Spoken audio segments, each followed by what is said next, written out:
Bush Heritage acknowledges the traditional owners of the places in which this podcast was recorded and in which we live, work and play. We recognise the enduring relationships they have with their lands and waters and pay our deepest respects to elders past and present. Maredica, Nganiyangara,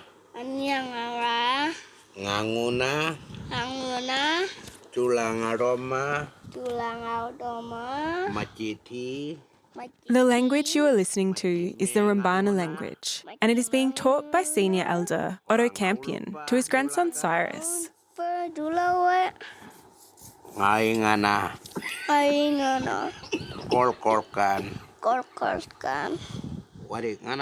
If you are listening to this in the city, say in Sydney or Melbourne, like I am, chances are you haven't heard this language before. Rembarrnga is one of the many language groups of central Arnhem Land that is being kept alive by elders like Otto and the ladies you will be hearing from today.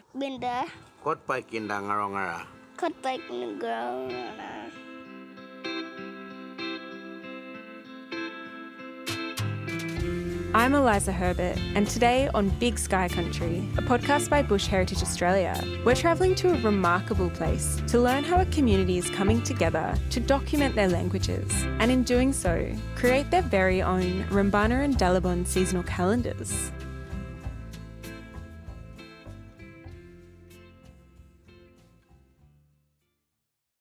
My name's Annette Miller. I come from Bulmun. And my clan group is Maranango. My language is Rembarrnga, but I also speak Creole and different other languages. My name is Chantal Miller. I currently reside in Bulmun community in the heart of Arnhem Land. Hello, my name is Nori Martin. We're sitting right here now today at Mancat with Katie. Annette, Chantal and Nori are all part of the Rembarrnga language group and have been working together on the Rembarrnga seasonal calendar. The person they are talking to is my colleague Katie Degnian, Bush Heritage's ecologist for the Northern Territory, who took a recorder out with her recently when she travelled to work with the Mimal Rangers. How did the old people live with the seasons? Different season types? They were very clever. They're clever. They see by the heat and the weather. Bush Heritage has been working in partnership with Mimal for roughly 5 years now to assist the traditional owners with their aspirations for healthy country. The Mimal Rangers look after an area known as the Mimal Land Management Area that spans 1.8 million hectares in the geographical centre of Arnhem Land. It is a rich ecological and cultural landscape belonging to Rembarrnga, Dalabon and Maili people. Picture savanna woodlands, freshwater creeks and springs, grassy plains and rock country, full of bush tucker and lots of special things like rock art sites and spiritual places that are linked to dreaming stories. Picture a place where Rembarrnga and Dalabon people have lived in harmony with the seasons for millennia. When I see this cloud, that's Kangolbul. It tells me for the raining season, for all the fish, all the game, him got egg and him fat now because that flower when it pop up, you know. That's Vivian Lawrence. My name Vivian Lawrence. My clan group in Margo. And jara bera yalabong yalabon yudut pulngagan pulngabui wani. Pulngan pulngabui wayan wudut. Megan mo jambulak nguyan. Mai ngong, keni ngong. Yala duchmian wudut. The language she is speaking is Dalabon, and this is her auntie Joyce. Yo, all right then. My name's Joyce. I speak my first language Creole and Dalabon. Katie gave them both a call to chat about their experience creating the Dalabon calendar. A lot of it is by flowers when other trees bloom. So a lot of our elders taught how a flower comes up. It means, you know, it's a certain time where it'll be good to go and collect kangaroo because, you know, it'll have fat. So if they see this particular flower. If you're wondering what a seasonal calendar is, it helps to know how Aboriginal seasons differ from Western ones. The Western calendar is based on structural time, so summer starts on the 1st of December, autumn on the 1st of March, and so on. And it is standard across the North and Southern Hemisphere. So here in Northern Australia, non-Indigenous people identify 2 or sometimes 3 seasons based, as their name suggests, on the amount of rainfall, the wet and the dry, and sometimes the build-up leading into the wet season. Whereas Aboriginal seasonal calendars are based on ecological time and are strongly embedded in place. As an ecologist working on Bush Heritage's Aboriginal Partnership Program, Katie sees learning local languages as an important part of her job so that she can use the right language to describe and care for country when working with ranger groups. Rembarrnga and Dalabon people have very rich language to describe ecology and seasonal change. There's a lot of use of metaphor and similes, and I think the language to describe the ecology is really poetic. It really demonstrates that intimate intergenerational knowledge of the environment. And when these languages are translated into English, much of the depth of knowledge is lost. Well, we know when we feel the cold coming, so we know that Yekke is coming through now. And it's like you can go and stay bush, you don't have to worry about the coolness because you can have comfortable sleeps at night, and it's nice to sit around a big fire. And Yekke is a really nice season. It's nice and cool. The flowers of the woolly bark tree, they come into play around about Maluru season, and it tells us the season for us to go and collect and harvest freshwater mussel, and tells us when either a goanna or something like that is fed. And then when you go to the build-up, the weather starts to change. There's cloud coming up. Clouds are coming in, and all the little berries are starting to form on the trees. And that's when we said to the kids, it's time for you to go and look at the gums are coming, Annette is a board director of Mimmel Land Management. She is also a teacher who has committed much of her life to educating children in her community. At first, Annette and her daughter Chantal started creating calendars with local school children. Then, after attending a conference in Darwin, where they saw calendars from other Aboriginal ranger groups, they knew they needed to have their own for the whole community to use and learn from. And that's when everybody in our community said that we needed to develop and create a seasonal calendar for the Rembarrnga clan group, and also a seasonal calendar for the Dalabon clan group.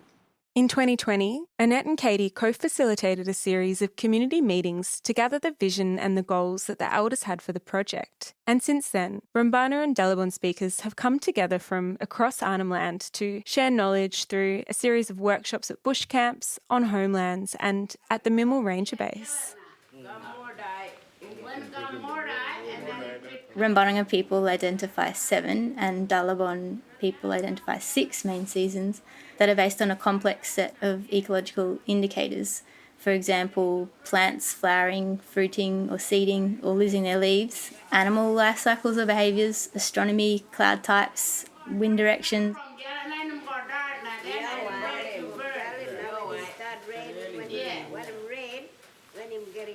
And these are just some of the cues. Seasonal calendars also incorporate harvesting times for bush tucker according to sustainable harvests and when plants and animals have the most fat or nutritional value. And these seasons don't change abruptly but blend into one another and change from year to year.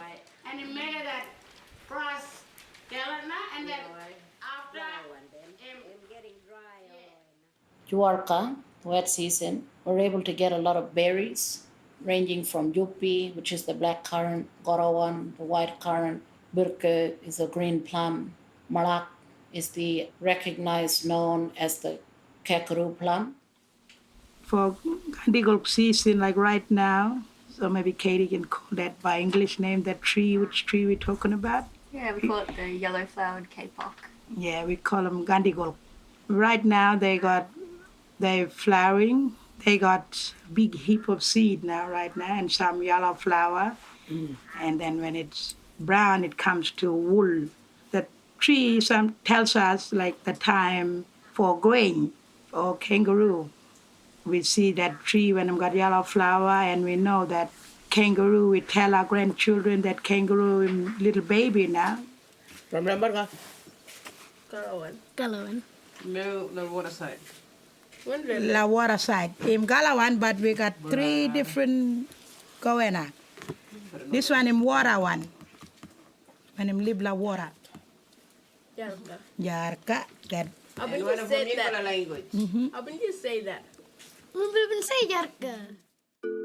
As rewarding as the seasonal calendar project has been, it has also created an opportunity for people to voice their concerns about the future. One of the worries? Keeping language alive. Well, remembering a language is important to me now. It's because I myself lost that language because our language was stolen from us, you know. It was stolen from my parents, my great-grandmother and my great-grandfather. And this is why it's very important for me as a grandmother now. I'm a grandmother of 5, so I want to teach my grandchildren how my mum spoke to all her grandchildren, because this is where Vivian picked up a lot of the Dalabon language was through her grandmother, my mother.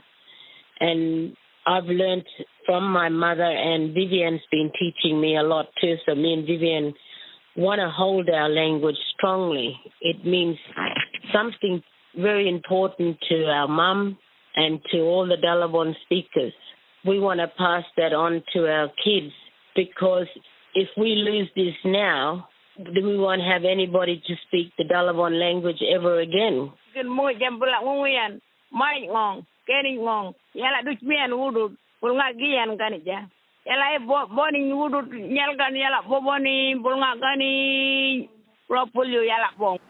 Even today you got kids, people that are 30 to 40, 50-year-old people here in the community, they cannot speak their language, you know.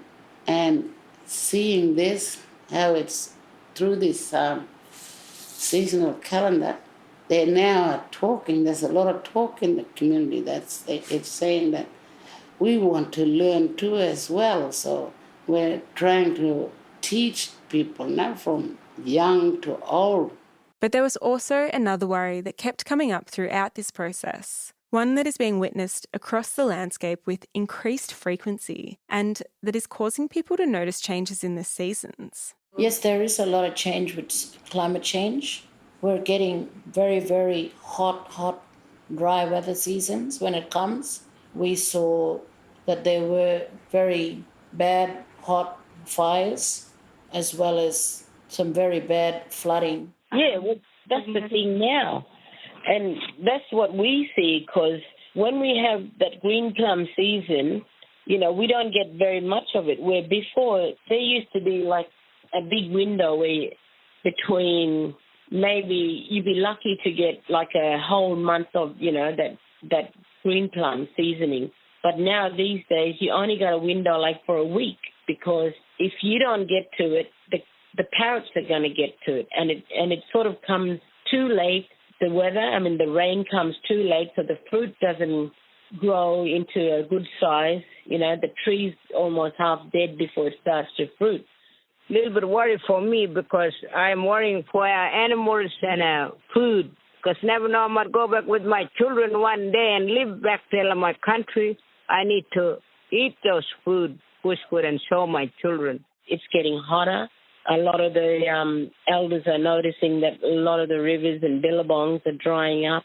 There used to be water there many years ago. I mean, I took my cousin out to this place where she grew up, when she was very small, and there was running water all year round. And when we go back now, she said there's no running water. You know, it's all cut off. It's been dried. That water been dry at in Gropulu, Billabong. That's why we didn't get much food from that Billabong, because there's fish in there, there's turtle, there's all kind of thing too, you know, like all kind of animal in there. Yeah, that's the first time when that Billabong been dry at. And I've seen billabongs, you know, that are very, very hot, and, you know, the fish are just gasping for air, you know, and because there's no oxygen and the water's so hot because of the heat, you know, and we don't have much rain. And, you know, one season we'll get a good rain, and then, you know, maybe a couple of years you won't get good rain, so you fall into the drought maybe for a year or two, that you don't have these river or billabongs filled up where it should be to keep growing with all the fish and everything. But, you know, a couple of years you'll miss out because the rivers are dry or the billabongs are dried out because of the heat, too hot. To combat some of these concerns, Mimal Rangers are on the case. The Mimal Rangers, together with a group of neighbouring Aboriginal ranger groups, make up Arnhem Land Fire Abatement, an Aboriginal-owned and not-for-profit carbon farming business. Mimal's fire management work is about conducting traditional fire management techniques with the help of new technologies. Fine-scale mosaic patterns of cool fires and strategic fire breaks reduce the frequency and extent of late dry season wildfires, resulting in fewer greenhouse gas emissions. Since the project began in 2011, Mimal have abated just over 1 million tonnes of greenhouse gases in the atmosphere. Income from this funds ranger jobs and work that keeps country and people healthy. We've all learned that we can now monitor and look at the seasonal change through the calendar and go out and work how best for the Mimal mob, the rangers, to go and do burning, and how best the rangers can look after fire.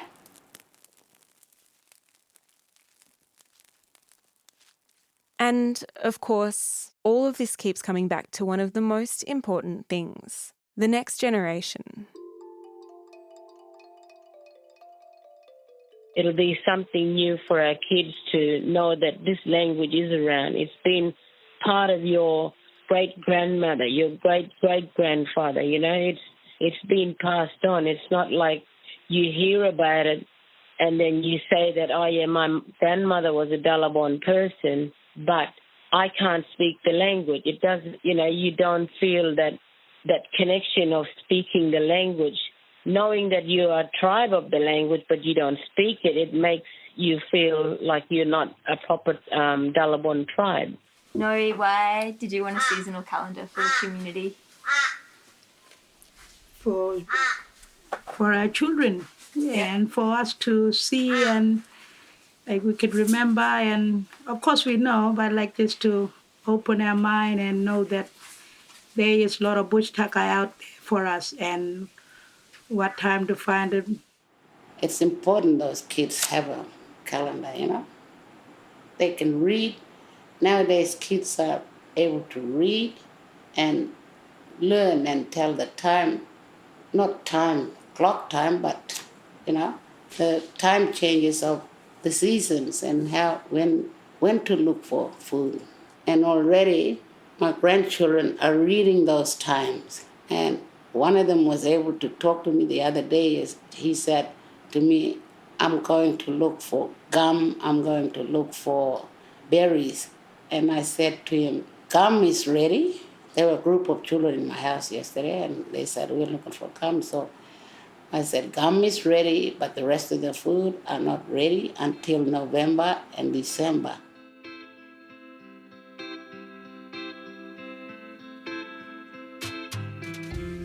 Big Sky Country is a podcast by Bush Heritage Australia, a conservation not-for-profit that buys and manages land and partners with Aboriginal people to protect our irreplaceable landscapes and magnificent native species forever. To learn more about our work, follow us on social media or sign up to our newsletter via the link in the show notes. Special thanks to John T. Reid Charitable Trust for supporting the partnership between Mimal and Bush Heritage. A huge thank you from the bottom of our hearts to Katie Degnian and Annette, Chantal, Nori, Joyce and Vivian for taking on these interviews and sharing their knowledge and time with us. And thanks to Mimal Land Management for their support and for the vital work they do in keeping country healthy. This episode was produced by Amelia Caddy and myself, Eliza Herbert. Theme music is Invertebrate City by the Orb Weavers, and audio was mixed and mastered by Mitch Ansell.